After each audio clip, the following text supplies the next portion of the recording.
All right, ready? Oh, yeah, I did it 3 times. Here we go. I'm ready. 3, 2, 1. Hi, I'm Angee. And I'm Jaime.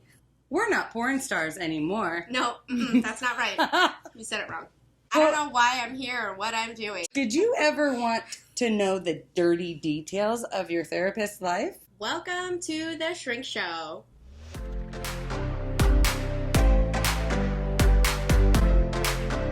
So, listeners, Cut all that out. We have an incredible guest today. And before we introduce her, I think it's very important that we once again remind you, please like and subscribe. It is completely free for you, costs nothing, and in fact it lets us know that you resonate with what we're talking about, and it helps us continue to move forward towards making our billions one day, which is our ultimate goal, right? We'll give you some, we promise. Any day now. Any day. Or you can get a free mug. I mean, who knows? Or a shirt with our face on it.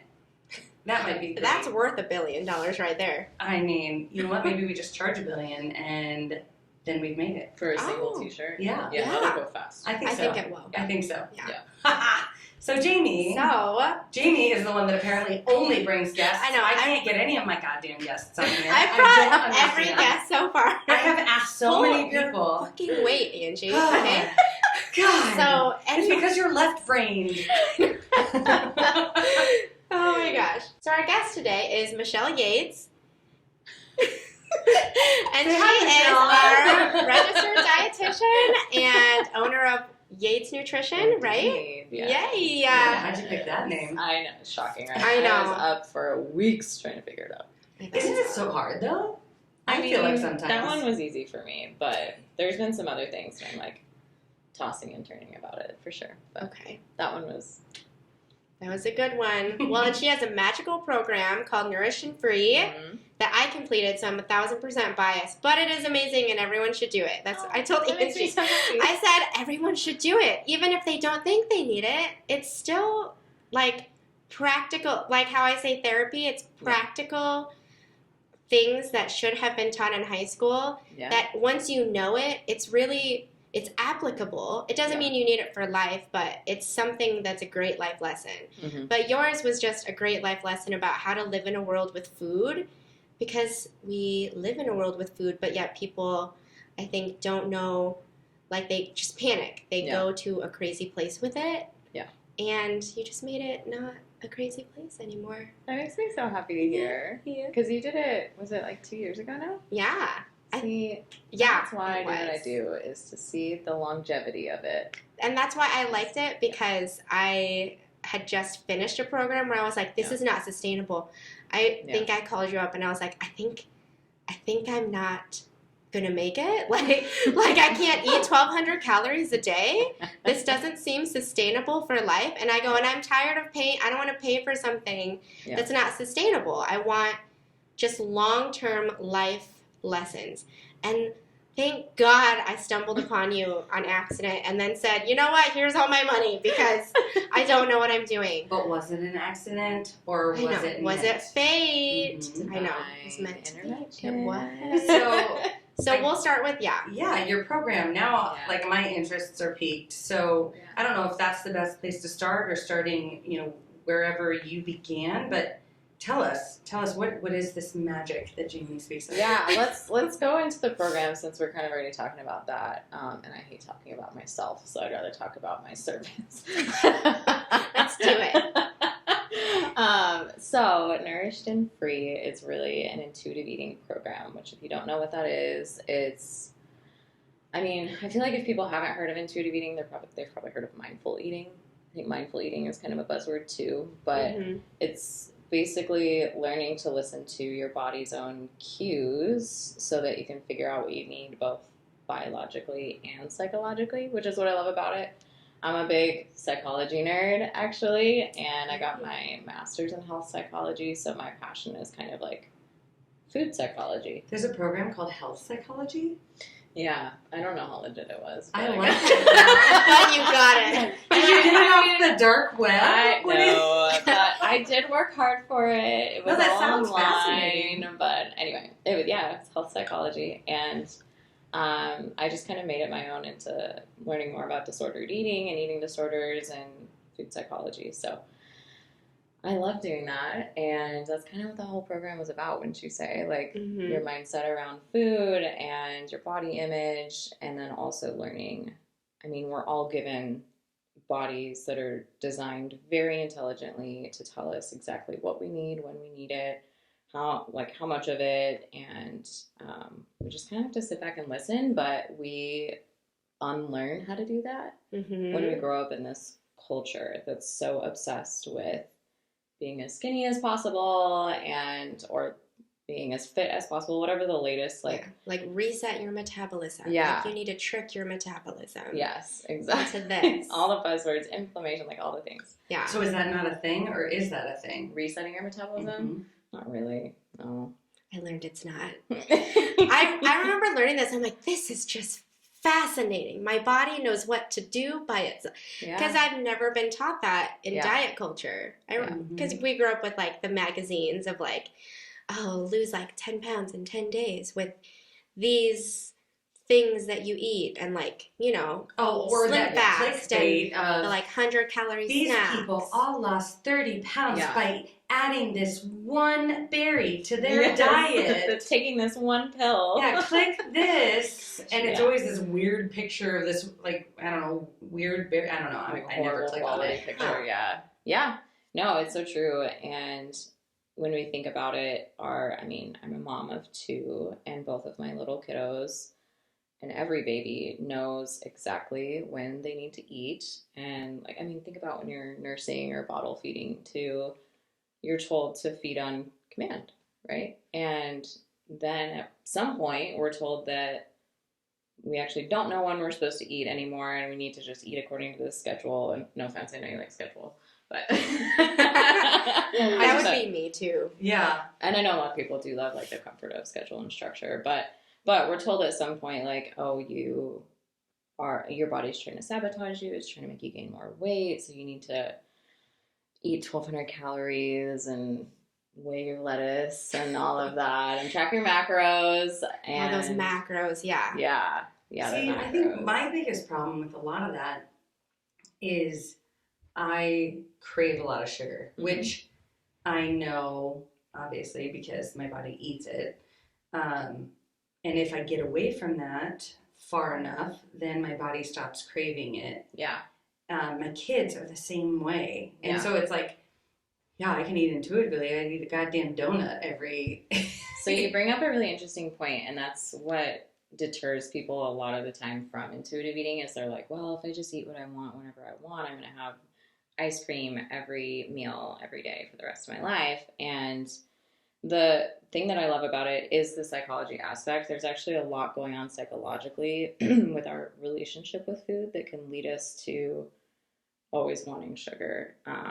Or like there can be emotions involved. There can be thinking, oh, I shouldn't eat this, so therefore now I want it even more. And when we kind of like remove all of that and start to tease out like, okay, what's psychology, what's diet culture, what's biological, then you can start to like find balance. And I think intuitive eating is actually quite logical. Oh yeah. Once you get into it. Once you understand it. Yeah, learn the nuances. And I think that throws people as they're like, well, I can't just listen to my body because then I'll never eat healthy. It's like, no, trust me, like your body wants it. It'll let you know when you like learn how to listen basically, but it does take time. So how does that work? I remember telling you that too, and I'm like, wow, I told Angie before we filmed, I said, I called up Michelle because I ate a Costco peanut butter jar in like probably 3 days. Dude, there's something about peanut butter. I hear it all the time. That's like, I binged on peanut butter. There's something about it, especially did you ever do Weight Watchers? No. Okay. I literally only did one diet program my entire life, but that thing, it messed me up. Yeah. It took me to a crazy place. I do love seeing, though, how food can impact, like, what your body, or tell you what your body needs. And I noticed it mostly when I was pregnant with my kids. my oldest, I craved a ton of orange juice. I mean, I literally drank a ton. And what was really interesting was he ended up in the NICU because he had almost died. And I think he needed those immunities.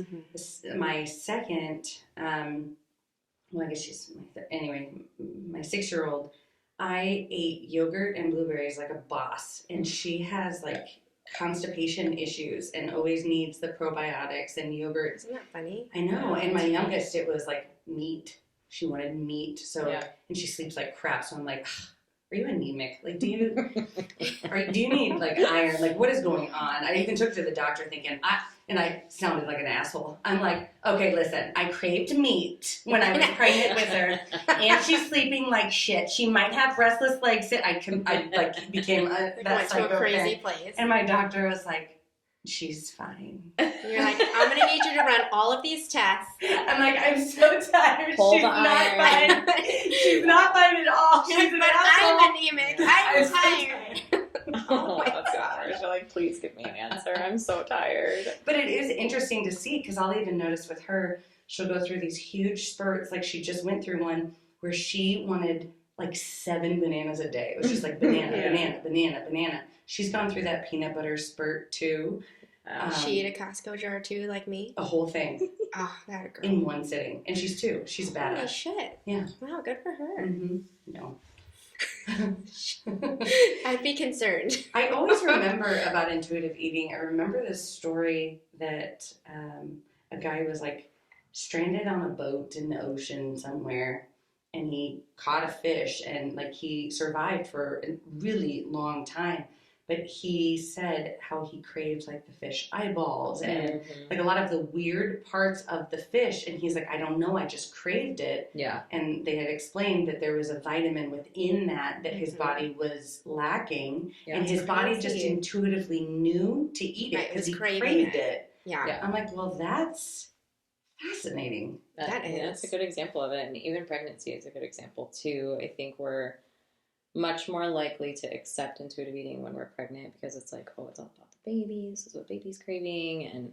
And actually there is some truth to that. Like if that's what you're craving, there probably is a reason for that. And you can trust it. But then there's something about like, as soon as we have the baby, then we're back to trying to lose the baby weight. We can't trust what our body wants. And it's just, we're constantly trying to punish ourselves for looking like a human. Yeah.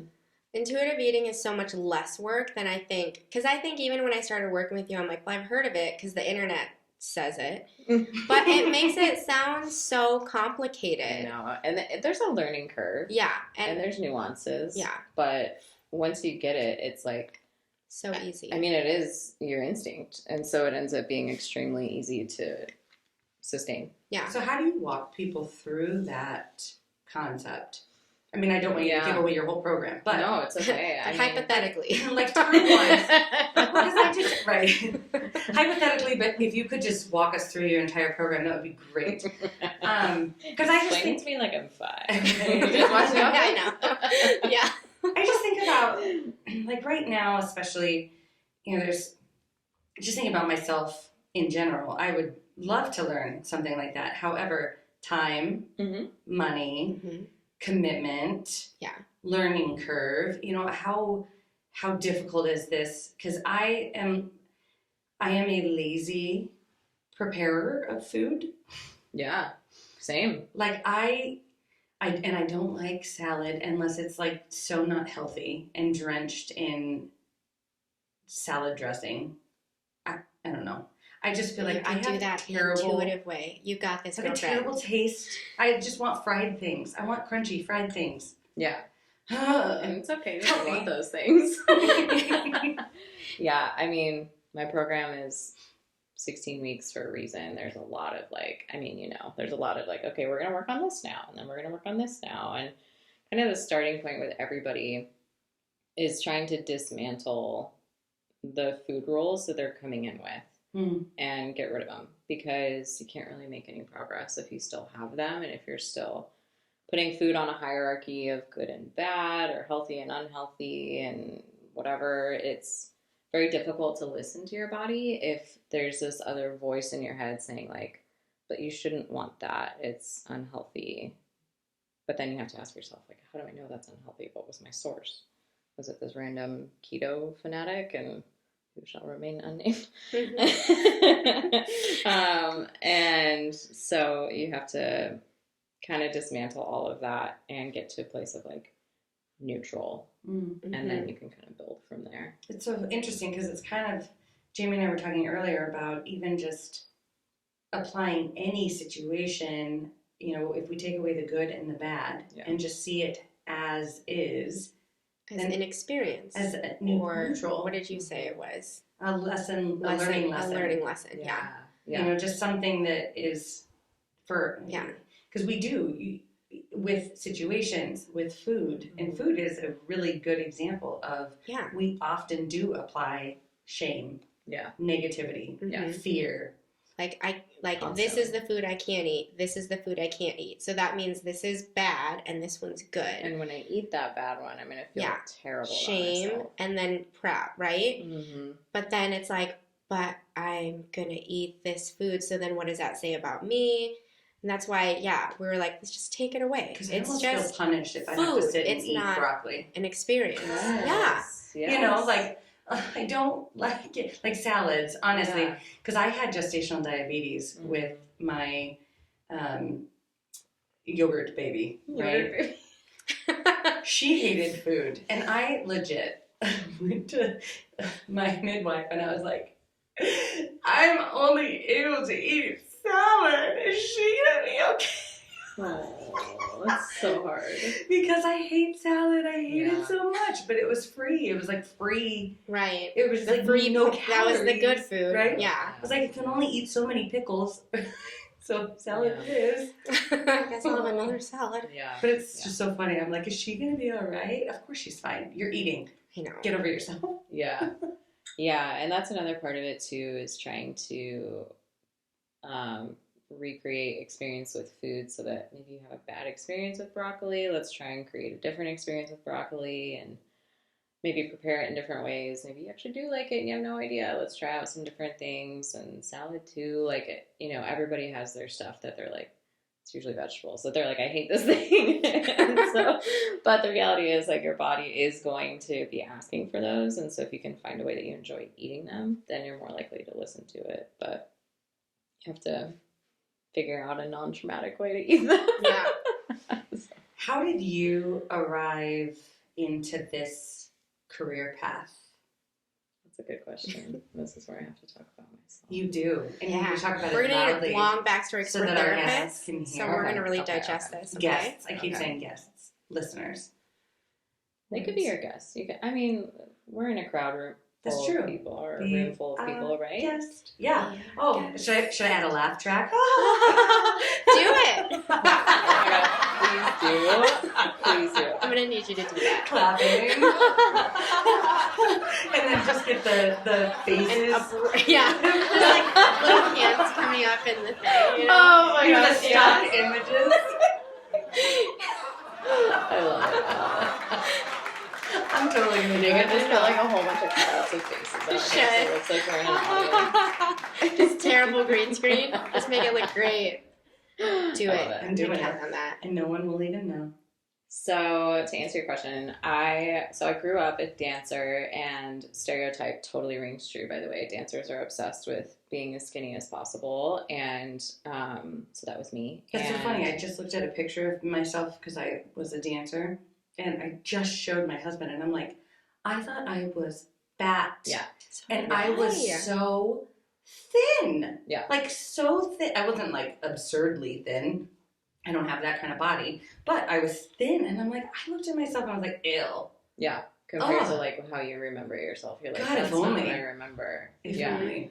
No, I had body dysmorphia, and for as long as I can remember, honestly, I had it. And so I started to get kind of obsessive with food and calorie tracking and everything in high school, because I was, you know, getting serious about wanting to be a ballerina and all this, not professionally, but I'm just a perfectionist by nature. So I was like, I'll be the best in my class. I don't want to do this professionally, but I'll be the best in my class. Right. So. And I bet you were.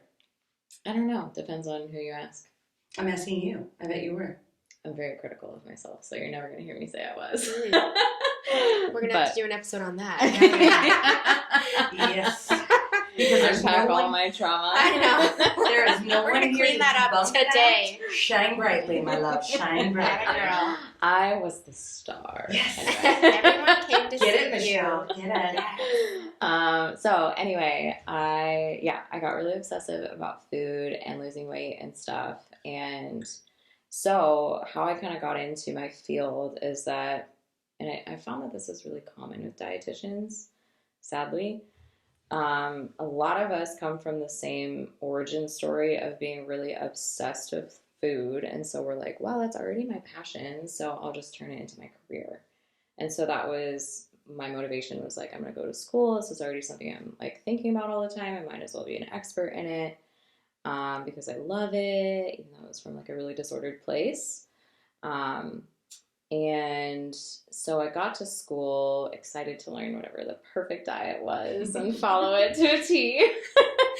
I think that's why I found you too. I was like, dietitians, no, they'll tell me the right foods to eat. Yes, and that's I'll what win. people think, and they think we're going to judge them so much for what they eat too, which is so not true. But anyway. You know, it's really, I see so many similarities that I've never made that connection until this moment between dietitians and mental health therapists. Because on the flip that's side, why you needed to be on this podcast. Yeah, because I saw it. Seriously, mental health therapists often enter the field from a place of darkness, right? Because we have to solve ourselves. Yeah. Right? Solve ourselves. Words are hard tonight, and I'm not drunk. So not yet. Give it time.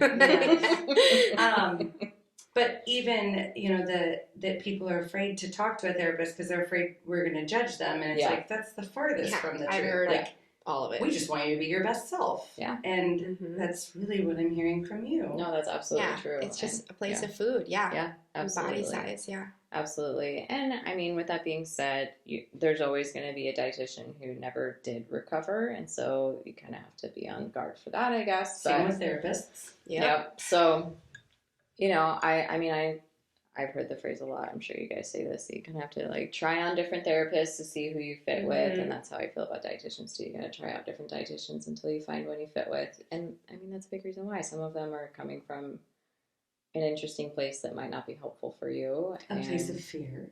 A place of fear. Exactly. Not coming from a place Versus of love. I already learned so much tonight. So anyway, I ended up, you know, the bummer about my schooling was that we didn't have much about eating disorders, but I did have one class that was an elective. It wasn't even part of my core curriculum, which is really shocking. Sad. So I know we need to fix that.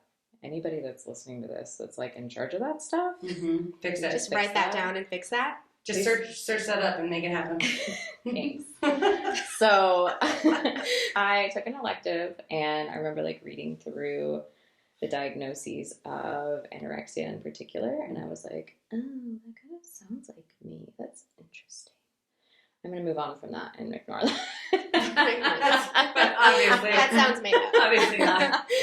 But that really did plant a seed for me, and I started to see the error of my ways, and so I started to learn more about, I did a lot of my own self-study with eating disorders and intuitive eating. I don't necessarily recommend that. I think that I think you should go directly to a professional, especially for something as serious as an eating disorder. But by nothing, I mean, I just explain it as the will of God that I ended up recovering from that, and I'm in the place that I'm in now. And so similar to probably a lot of therapists, practice this because it changed my own life. How much? Because, you know, I don't know about Jaime, but like in my high school years, I was bulimic because I'm not going to say no to food. I'm just going to overeat and then vomit it up. I went through that phase too. I was a dabbler. I dabbled in every kind of thing that you can imagine. Well, yeah, and like it was even conversations with my girlfriends. Like I remember one specifically, she's like, I just threw up in the shower. And I tried it once and I was like, ew, but now I have to clean it up because it didn't go down the drain. That was a terrible idea. Yeah. But I wonder, like, why, in your opinion, as a dietitian, and I know this is a loaded question, but what do you think are contributing factors to so many of young women I mean, dating back to however long ago, why does this continue? What is that generational trauma that is just perpetuating again and again and again? Like, I just had a coworker take a picture. She has body image issues, and she was at the gym, took a picture of herself, and she always does at the gym, and then took a picture of herself with her 8-year-old daughter and was like, body images start young. And I was just, my heart was broken. Like, she's 8. Yeah. You know, she shouldn't have to already be thinking that. Yeah. Why? Is it social media? Is it TV? Is it, I mean, even Barbie's getting thicker now, which I appreciate. Yeah, she has different body sizes. I know, I love it. I love that. Yeah, I mean, there's a lot of predisposing factors and precipitating factors, but honestly, I think the biggest one is just our culture's obsession with the thin body. And I mean, it's like, if you're thin, you're valued. If Which you're is not, you're not. Funny, because you go back to like the Renaissance, Yes. and the heavier you are, the richer you are, the more desirable you are. Yes. And you see all those images of thicker women, And they were more valued. and they were beautiful. And they were, because they're considered wealthy. Exactly. And now, if you're thin, you're still considered wealthy because you can afford supplements, you can afford a trainer, you can afford organic, vegan, whatever, and obviously have a nice rack usually. So. Yeah, you can afford plastic surgery.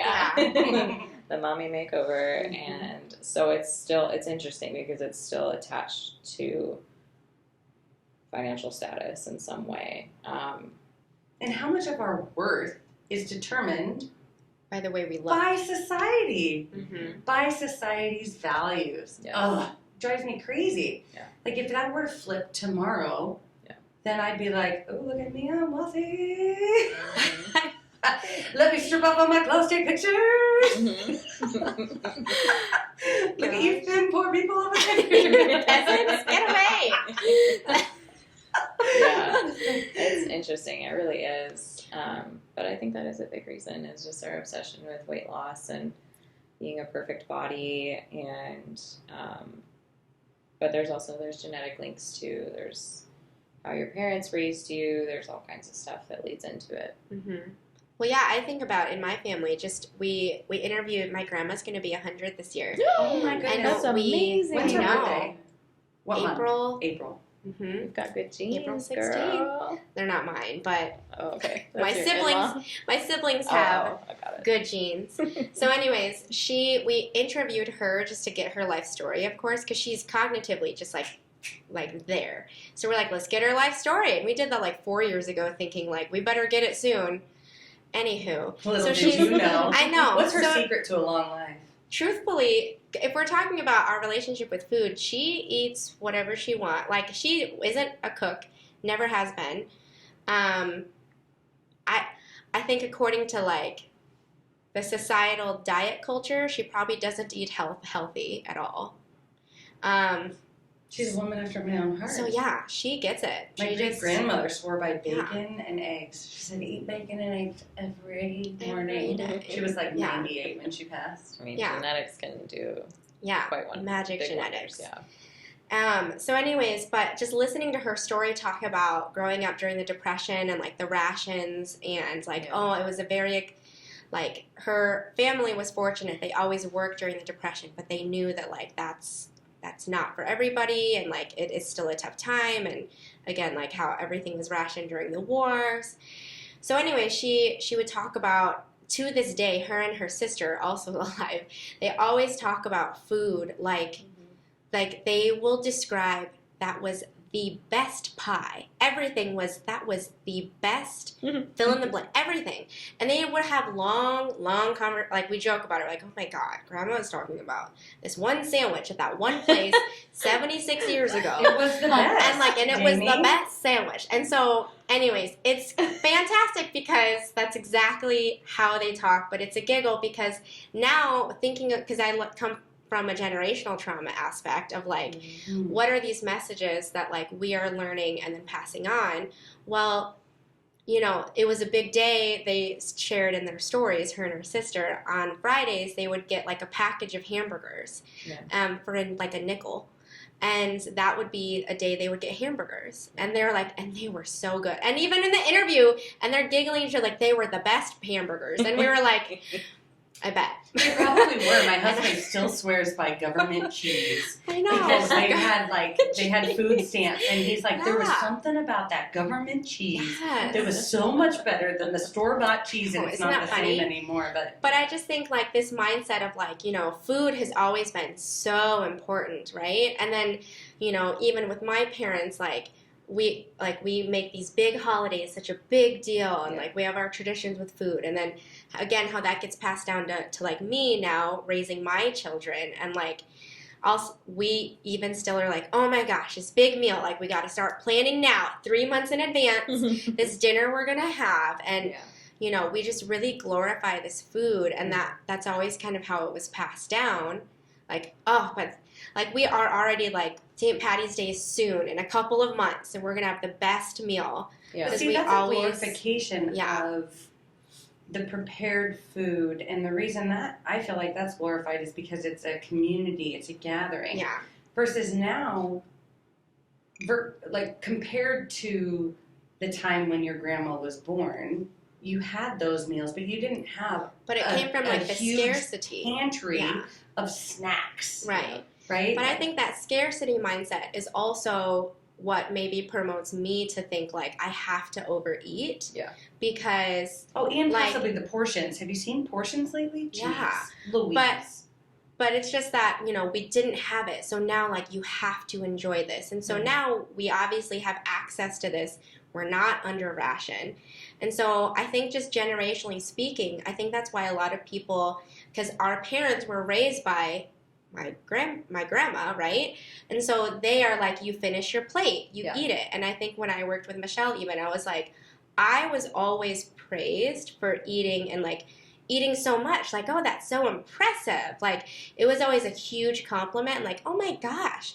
So then I was like, I internalized the belief of, oh, well, this is good. Yeah. Like, I should continue this. Yeah. So then I didn't have a gauge of what fullness was, because I was like, well, I just hurt after I eat every meal. Mm-hmm. And so it again, like, this is, I think, where it happens. It's like that generational pass. Yeah, this generational passing of, like, you know, our grandparents didn't have it. Yeah. And then our parents had it. But so, and you finish your plates because, you know, there's hungry children in China. What my parents said. So obviously that's important, and I have to then pass that down. I always tell the story of ham. There was this, you know, family, and the mom is teaching the daughter how to prepare the ham, and she cuts the ends off of the ham, and the daughter's like, Mom, why do you do that? And Mom's like, well, I don't know, that's what Grandma used to do. Let's go ask Grandma. So they go and ask Grandma, and Grandma's like, well, I don't know, that's what Great-Grandma used to do. And so they go and ask Great-Grandma, and Great-Grandma's like, it's because I didn't have a pan big enough to hold the ham, I had to cut it off. And so that here they are, continuing that tradition that was done out of necessity versus need. Like, you don't need to cut it off, but she had to. Right. And I love that example, because how often do we do that with so many traditions that are unnecessary to be passed down, especially food, because that's the center of a lot. That's everything. Yeah, absolutely. It's our tradition. And we don't even enjoy food anymore. Like, we don't truly stop to taste food. We just consume. Yeah. Because we're so busy. Like, just, I gotta do 1,000 things, because again, that's really valued and that'll make me rich. And so I don't have time to sit down and enjoy a meal and break bread with friends and family and just chill. You know, I've gotta shove this in my mouth so that I can go do the next thing. But even if you wanted to, let's say that was something I valued. Okay. Now let's go ahead and throw in the fact that I have to work 8 to 5. Yeah. And so then I have to pick up my kids from daycare and school. All right, then we get home. And so let's say I don't work far from home. Now it's 5:45. All right, so maybe we can start preparing something, or maybe I'm lucky enough to have a partner that already has prepared something. But how often are there sporting events in the evening? Oh, yeah. Those sporting events, those are at 5:30. Those are at 6. Dance, those are at 6:15, 6:30. Yeah. So now you don't actually have time to sit around, or if you do, half of the family is gone because they have something after school or they have this activity which they need because that's also healthy. But then we also have, oh shoot, we have to take baths and we have to get to bed because you need enough sleep, and then we have your homework, and there's just so many things that it's like, damn, when are you going to sit around and enjoy that? Right. I don't know. You gotta prioritize it somehow. But, I mean, not every night. Right. That's unrealistic. Not on sports nights and dance nights. Not on nights that end in Y. Yeah. So then, Michelle, can you define the difference, because I didn't understand it either, the difference between dietitian and nutritionist? Yes. So, every dietitian is a nutritionist. Not every nutritionist is a dietitian, though. Okay. So, if you wanted to be a nutritionist, go for it. You can start charging for it right now if you wanted. All right, now? All right, folks. So I'm going to start charging for $1 billion a session. Absolutely. $1 billion. For a t-shirt and for a session. And for a session. Buy my t-shirt, you get a nutrition session for free. Hey, that's a deal. Yeah, see? Wow, save $1 billion. Yeah, spend a bill, save a bill. So yeah, there's a lot of online certification things that if you look into it, they're not really all that legit. That's an interesting, I don't know if Ponzi scheme is the right word, but that's an interesting scam, is certifications. Mm-hmm. Have you ever looked into that? You can get a certification for anything. Certification. Like you can become a licensed alcohol and drug counselor without being a a counseling licensed degree. mental health therapist, Yeah. which I'm like, How? no. Yeah. Those ones especially need the That's extra very actual damaging. schooling. Very damaging. So that's actually perfect then. That's a perfect example. Yeah. Mm-hmm. Is somebody could be a nutritionist, but it's actually really important that they're a dietitian first. So dietitians have to complete up to a master's degree's worth of education, 1,200 supervised practice hours, and then we have a bar exam like anybody else that has like a 50% pass rate. So that was really fun to do. Did you pass it the first time? I did. I passed it by 1 point. Yes, that's how I passed comps. I was so excited. Yeah. Just the Or not the licensure comps, test. the licensure exam. Yeah. It was like that was 2 the points or scariest something. test I've ever taken in my entire life. Do they do the same thing that they did like with the mental health licensure exam? I was actually so annoyed because they asked me a lot of questions pertaining to like substance abuse or things that I didn't do. And I just happen to have knowledge regarding that. Yes. But it's like, I'm sorry, if I'm not practicing that, I'm not going to go out and pretend like I know what the I'm talking about. Yeah. Why are you, I'm not getting, you don't even ask LADAX that. Like, what the shit? And you're going to ask me all that stuff? I agree. I felt like the test was all stuff I had never really spent time studying, but I did all the right study stuff. And Yeah. so it was very to pass the test. Yeah. Yeah. And Jamie gave me all her notes. He did. Yeah. And then I walked away from that and I was like, I don't know how anybody could prepare for that, except I think it's like a test that's designed to just figure out how much of a critical thinker you are, which is good because you need to be able to do that, which is hard to test. And so they give you questions that you never studied for. It's a standardized test. Oh my God. It was just, I was scared. Yeah, it was rough. So anyway, all that to say, it's a bit rigorous, and you're vetted along the way to make sure you're in it. And so a lot of harm can be done if somebody is giving nutrition advice that really doesn't have the proper education and training, and then continued accountability as well. That's a big thing with dietitians too, is that they're held to a higher standard. They have to get this certain education hours. I'm sure you guys do too. It's so similar. Yeah. Isn't it? It's just the nutrition version of therapy, basically. So, yeah. Well, so then does that mean, do you see a lot of people with disordered eating or with, diagnosable eating disorders? Yeah, that's my personal wheelhouse. Yeah. So it's interesting with dietetics, and probably every field. You find like your little niche or niche, whatever the word is. Do you guys say niche or niche? I like niche. I say niche, but I also say niche because I panic. So I interchange them because I'm like, I say Gotta please whatever. everyone. I know. I say whatever word sounds pretty to me. Yeah. So like either, I like to say either rather than either because I think I either say sounds either. better. I say either. Well, you are wrong. It's neither I here also nor there. Trained myself to say soda because I hate the word pop that people use in the Midwest. Yeah. So now I say soda. I think I say soda too because I think it sounds classier. I agree. Yeah. Just like niche. Doesn't that sound classier than niche? It does sound classier. The niche. Ew. Yeah, niche Trash. sounds like you're about to sneeze. Niche. You know? Bless you. Oh, here, join my niche. Would you like to enter my niche? It's so harsh. Oh, you just convinced me to never say niche again. Words are hard. Except for the next time I Reading is panic, hard. and I'm like, oh, I bet they say niche. I know. They will judge me if I say niche. If you say it confidently, most people don't know. They just follow. Uh-huh. They wanna say that leave was the right way to say it. I'm going to start saying it that way. Anyway, so I'm gonna spell color with a U. Yes, girl.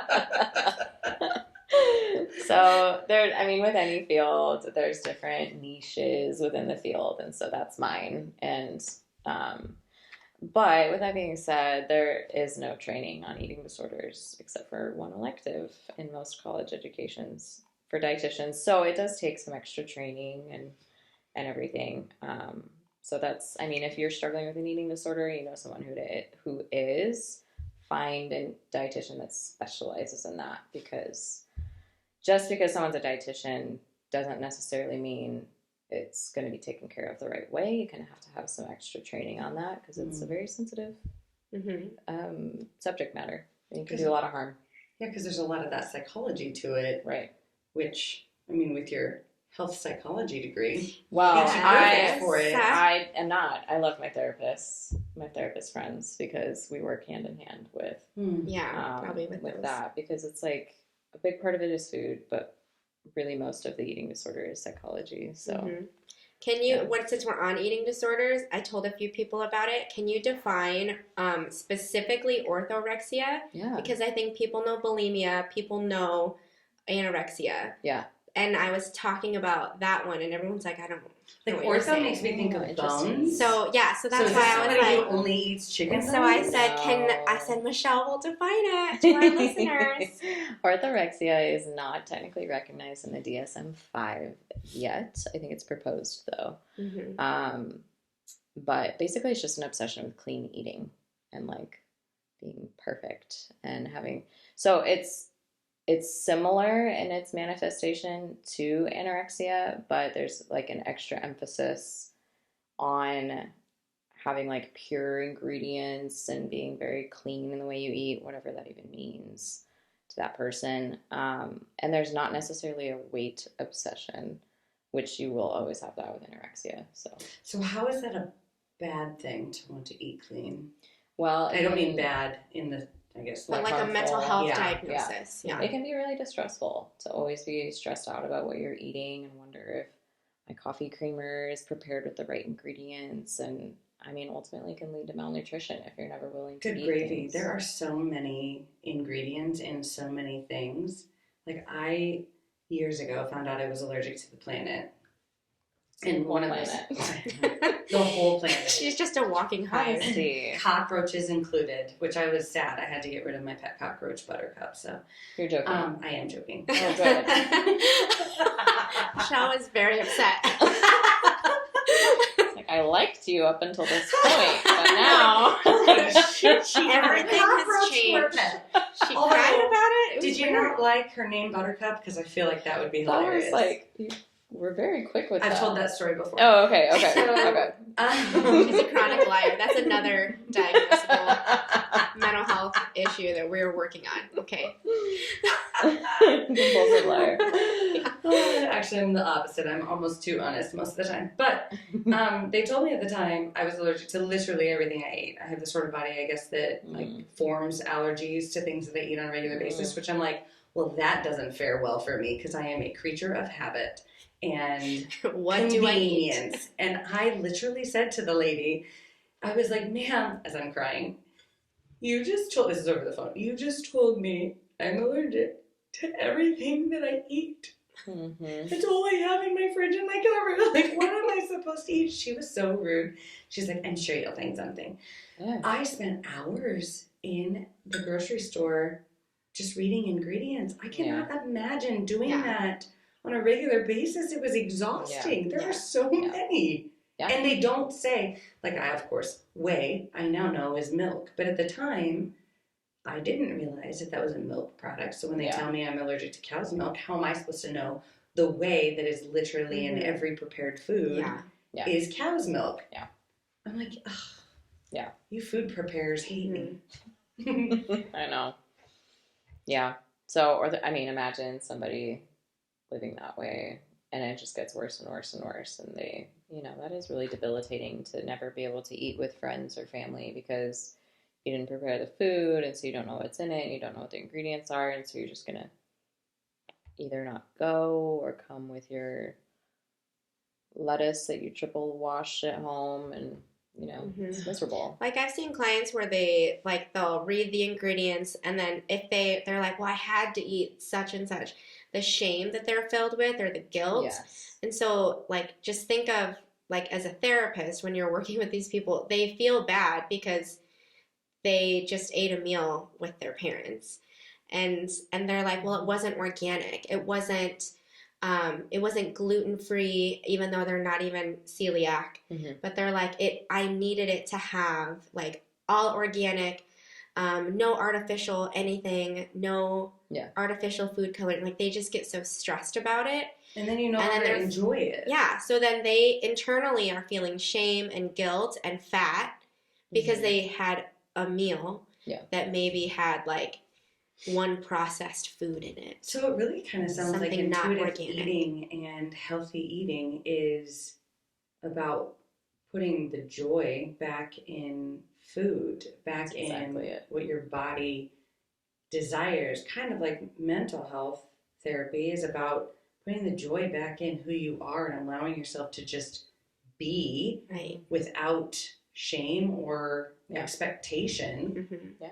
So if I were to come to you and do your 16-week course, hypothetically, of course, can I do this via Zoom? It's all online. I don't have a physical space. Let's say I learn all of this. Is that something that in me learning it, I can then translate that to my household and my children who are obsessed with candy and crackers and sex and all the...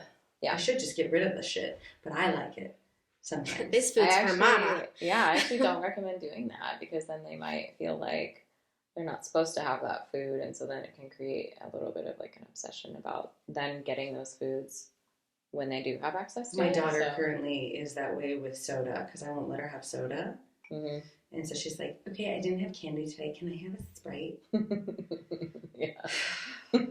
No. Yeah, that's true. You have littles. How do you teach them, but just in their little kid ways? About their food and food intake. It's interesting because I've started as a mom now raising humans. I'm starting to see like kind of that stuff we were talking about, that generational stuff, like poke a little bit, and I'm like, oh, I'm really tempted to praise her for eating a lot or whatever, and then I'm like, no, I actually don't want to do that, I think. And then I start to think, and I'm like, well, I think I'm not going to do that because I don't want her to grow up with the understanding that she has to eat a lot in order to be praised, or she has to eat certain foods in order to be good, avoid other foods to be good. So, God, that sounds very stressful. It kind of is. So, honestly, because like I even trying to think like how I do that in my own household. Like if the kids have eaten a lot of crackers and unhealthy things, I usually go to, okay, well, you need to choose something out of the refrigerator, because usually the things in the refrigerator are fruits, produce, vegetables, meats, also cheeses. Perishable. You're like, I paid for those. Right. They're gonna go bad soon. I'm like, you're hungry for snacks? Eat those. Refrigerator. Go to the refrigerator. And they do a good job of picking things. Yeah. But it's very, like, I don't want to shame, but it's It's my job to make sure they're healthy. Right. Yeah. So, actually, I think the most helpful thing for raising a healthy relationship or raising kids with a healthy relationship with food who are also nourished and healthy is Ellen Satter's division of responsibility. I don't know if have you ever looked into that? I remember writing it down. Okay. Write it down again. Okay. Maybe if you're curious, but you're probably doing fine. Is it a book? I'm not even sure. It's like it has to be, but I've always just like learned it from other people, so I never really looked into the original source. Interestingly enough, so is this like I'll Maslow's hierarchy of needs? yeah, that's exactly I'll put it. in our description. Yeah, that'd be great. Thank you. Yeah. So basically, the premise is like the kids, or you decide what they're going to eat, you decide when they're going to eat, and and where they're going to eat, and then they pick how much. Mm-hmm. And then the other part of it that I really like is like desserts and things that we're used to thinking of as bad or unhealthy. You just literally put them with the meal. So like with my daughter, if there's like chocolate lying around, or like when we had Halloween candy and stuff, I would just put the candy on her plate with her dinner. And so it neutralizes everything and it makes it like not a big deal. Mm-hmm. And so then she's learning how it's just food at the end of the day, and there's not this like, oh, I have to finish my plate in order to earn my dessert type of mentality. Oh, God, yeah. I had that, and so then I would overeat because I really wanted my dessert. Yeah. Well, and we've talked about that on this show, is I, like... Oreos for breakfast. Oreos, yeah. My kids, like, they want Oreos all the time. And so I was like, after finishing your program and like relearning and rewiring like food and dessert, because with my stepson, unfortunately, we were like, earn your dessert. He also was a picky eater, which in hindsight, I'm like, oh my God, we did it all backwards. So luckily his relationship with food has improved. But with my littles, they're like, first thing in the morning, they're like, well, we want an Oreo with breakfast. And every morning we have eggs. And so now I just say, okay, go get an Oreo. And it'll go next to their egg. And usually they'll open the Oreo, they'll scrape off a tooth mark of frosting, and then they'll eat their egg. And then that's it. Yeah. And then we throw away their Oreo. And now at this point in their lives, the Oreo is just a part of breakfast. So it's really not glorified and it's not exciting. Yeah. It is just food. And I want you to dice up those Oreos, throw them in the scrambled eggs, and make them eat it. But it's like, that's like that's awful. If I let them eat Oreos, they'll eat it all the time. I'm like, no, I've literally tried it with my kids. Yeah. Because I think I was talking to a client about it, and I was like, hypothetically, just try. Like, just eat whatever you're hungry for. Because they were like, I have to eat, like, this certain type of, like, chicken breast and, like, my measured out certain type of food, like, veggie with it. And so I was like, hypothetically, just try that. And I'm like, if you want, if it's too stressful, like, we had other stuff we were doing. Yeah. And so I gave them that example because they said what you said. They're like, Angee, they're like, I am going to literally only eat cake for the rest of my life. And I'm like, okay, well, I let children just have free reign of my pantry. And guess what they chose to eat? Not the cookies. Except my 8-year-old literally will sit down and eat like 24 cookies. He won't eat that many. That was an exaggeration. It's more like 6. And I'm like, okay, homeboy, stop. Like, because he'll sneak it out of grandma's room. Mm-hmm. She's got the jar. I mean, when I started to let them have free reign, there were a solid, like, few days where, like, it was binge eating, like, the cookies. Yeah. And then they stopped for a day because they were over it. Because then it wasn't like, you have to wait. I mean, because I think even as grown-ups, if it's like, emotion. Because even like as grown-ups, we're like, oh, I can own, like even how in my family we love that St. Patty's Day meal. We say it's our springtime Thanksgiving, and we're like, it's the one time of the year that we have this fancy meal, and then we're like, oh gosh, we overate. But it's like if we didn't glorify this meal and like put it on this pedestal to eat one day a year, it probably isn't that great. Like it's really. Yeah. It's corned beef and cabbage. It's really not that impressive. I mean, corned beef and cabbage is delicious. But it is also delightful. Yeah. But I think that's also why Thanksgiving is glorified, you know, Yeah. and Christmas, That's because why it's I on this glorify fudge. pedestal. Yeah. And I brought her a pallet of fudge. Seriously. This that palette is huge. I was wondering what that was. It's a pallet It of doesn't fudge. even look like fudge. It looks like a giant thing of like almond bark or something. Like it's ridiculous how large No. this is. It Well, was. my mom made it for like, the kids had a sleepover. She made it for the entire family. And Jamie's like, can I take this? She dished it out for just my family, but my family wasn't going to eat it. They Yeah. had enough that day. And so I froze it and brought it for Angee because no one brings her fudge. And I'm like, here, girl, eat your fudge. You can take half of You that. get, I won't eat it. I don't like fudge. Oh, I'll probably Doesn't throw it in make my my heart freezer and I'll happy. just pop Yeah, out just a little put it bit in your freezer. every now and Just again. pre-cut it, so then it, Yeah. Oh my Yeah. God, you are a delight. you're magic. Seriously. I hope this was helpful. Oh, and for people, the okay, so listeners. about your program. So people can meet with you virtually. So it doesn't matter Yes. where you are at, listener, you can work with Michelle. That's right. is I love great. I am so grateful to the pandemic for this Honestly. one thing that now virtual is just easy. It And is. it's like people are used to it, you know. I'm also grateful that it brought my husband home so he could work from home. That's been really delightful. Oh, that's so good. Yeah. Oh, so sappy. But everything How- else about it kind of sucks. How do they find you? Yeah, I would say I love to hang out on Instagram. So if you have a gram, come find me. Yates Nutrition. Otherwise, Yates, Yates. Yes, like Gates, but with a Y. Ooh. Or you can go to my website, which is shockingly Yates Nutrition? yatesnutrition.com.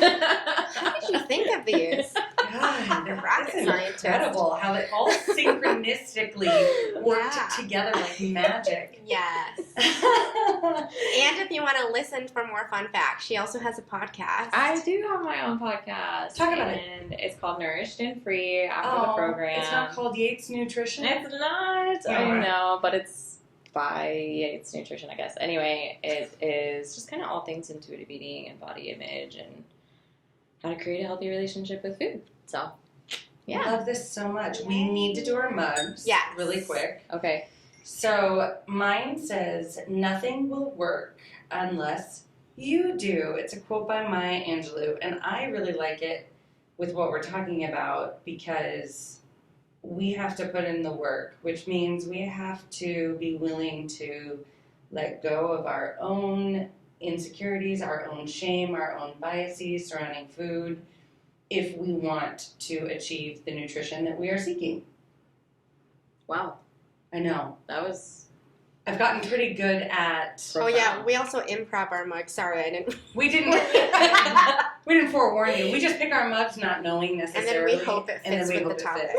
There's a couple times where we've been stumped, but we usually find our way around. We I can love make it. it work. Do you guys always have different mugs? Yeah, every episode. I literally Wow. go to the thrift store, That's so fun. and so I have way too many mugs at home. We're gonna Like, need to we do a start giveaway. giving them away. We're gonna do a give them back to the thrift store. No, to No. our listeners.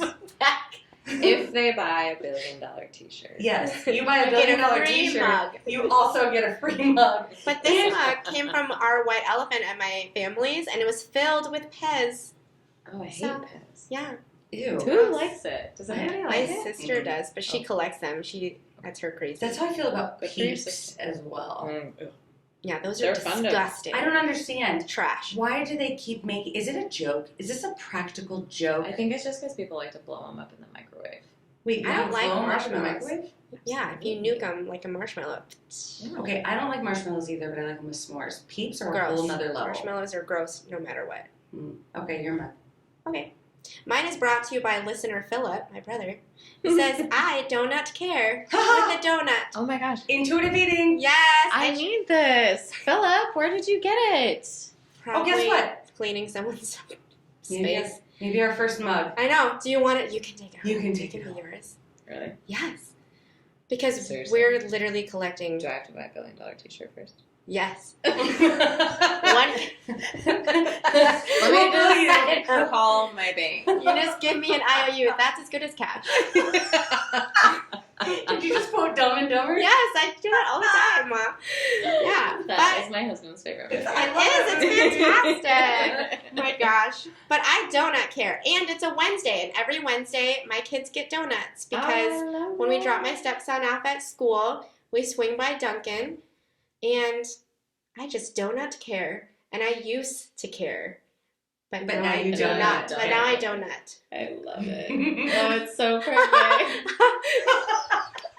My brother gave me this mug this week, and I went, yes, Michelle's going to be on. This is the best mug. We've been Thanks, plotting and scheming. Okay, my mug says, become a parent, they said. It'll be fun, they said. Caveat to this, I really do think parenting is fun, and I actually do love my children, and I think that a lot of times people complain about their children. I actually do love my children, she says. I just feel like on social media, people complain about their kids all the time, and I'm like, I actually like my kids. Oh, I enjoy having time. I like to complain about them too, because they are fantastic. I do too. So that was my caveat, because now I'm going to say, I have a 2-year-old, and we were just talking about this before we started recording. I'm slowly dying inside. So we filled hers up with some margarita. Yeah. I also have a 7-month-old on top of that. He's wonderful, but like with the 2-year-old, it's just like that's a hard age difference. Yeah. It's a lot. Mm-hmm. I think newborns are actually so easy. I would still consider him a newborn. It's just the terrible twos. But with the older sibling. Yeah. I literally just told my now 6-year-old at bedtime, like 2 nights ago. I was like, well, I feel like your anxiety might come from me. I chose to have you when your brother was a year old. Got rid of birth control. We tried. You just threw yourself in there right away. And then your brother became a wild man, and he's on the top bunk. He's 8, and he just started laughing hysterically. And he goes, that sounds like me. He's laughing at you, like, Mom, flipping you off. And I'm like, and I got really anxious thinking, what was I thinking? This was a terrible idea. But then, and she goes, but then you had me and realized it wasn't. And I was like, no, I'm just kidding. Yes. I mean, yes. Yes. What's the right answer here? How do I prevent trauma in this situation? Oh, God, the generational trauma. I'll clean them up. Just send them to me. Anyway, Michelle, you are brilliant, and I can't wait to, at one point, do your program. Oh, I want to do it. I want to. It's magic. I need to. I think it's applicable to anybody who eats food. I think we all do. So there you go. I would hope so. It's true. I also do have like a stepping stone course for anybody that's like, I'm not sure that this is for me, or that I want to invest in having a professional. It's like more of a self-study thing. So there's always that too for anybody that's like, I don't really want to do a big commitment, but I do want to see if this is for me. We can always start out with that. So. That's cool, because it kind of helps them try you on to see if it's a good fit. You're the good fit. Which is smart, really. That's right. Yeah. Well, anyway, thank you so much, guys. We appreciate you. Bye. All right, bye. Yay, thanks, Michelle. If you think we're cool, or even if you don't, please like or subscribe so you'll stay up to date on all things The Shrink Show. feel free to follow us on Instagram, Twitter, or Facebook at The Shrink Show. You can also visit our website at theshrinkshowpodcast.com to check out some of our merch, submit your episode topic requests, tell us a funny story, or even donate money or gin to the cause. Thank you for choosing to spend a portion of your life with us. And remember, don't take yourself too seriously. Life is all a giant shrink show. A Huda Media Production. Side effects of listening to this podcast may include side aches or snorting from laughter, impromptu jazz hands, nodding in agreement even though you might be listening alone, an occasional "you said it, girl," and mild cases of existential dread. This podcast is strictly for entertainment and informative purposes only, and is not intended or implied to diagnose, treat, or otherwise substitute for professional mental health, medical, legal, or other advice. Thank you.